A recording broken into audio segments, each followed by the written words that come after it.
Avant même qu'on arrive sur place, on sait qu'on va arriver sur un territoire qui est dévasté.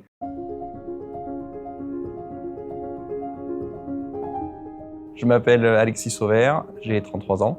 Je suis chez Saritech depuis 2013 et j'occupe actuellement le poste de responsable national au sein du pôle dommage chez Saritech.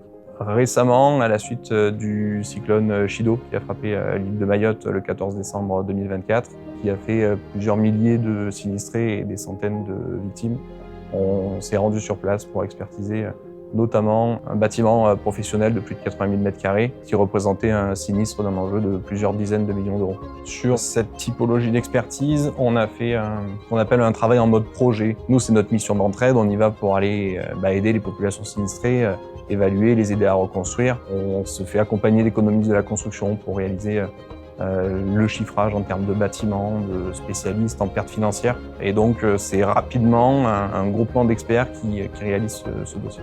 Avant même qu'on arrive sur place, on sait qu'on va arriver sur un territoire qui est dévasté. L'aéroport, depuis le 14 décembre, il est fermé et on arrive le 2 janvier sur l'île de la Réunion. On est en attente de la réouverture de l'aéroport de Mayotte pour pouvoir aller faire nos expertises. Arrivé sur l'île, le climat est apocalyptique. Les infrastructures, que ce soit la barge qui relie Petite Terre à Grande Terre, elles sont sinistrées. Il y a la présence de l'armée, de pompiers pour déblayer. Les hôtels sont sinistrés, mais réquisitionnés quand même par la gendarmerie, par les pompiers. Et du coup, quand on arrive, même pour nous, en fait, on n'a rien. On s'est débrouillé bouche à oreille pour réussir à avoir un logement qu'on a réussi à avoir fin décembre. Et après, c'est les premiers jours où on est arrivé, pendant 2 jours à peu près, on n'a pas réellement fait d'expertise. C'était plus préparer l'organisation pour l'arrivée de tout le monde. On a trouvé des logements et des matelas pour les experts grâce à l'aide d'agents et d'assureurs locaux. Grâce à des sinistrés professionnels, on a pu récupérer des vivres, des bouteilles d'eau qui à ce moment-là étaient une denrée rare. Grâce à d'autres professionnels, on a pu louer des véhicules malgré le fait que le parc automobile soit sinistré à ce moment-là.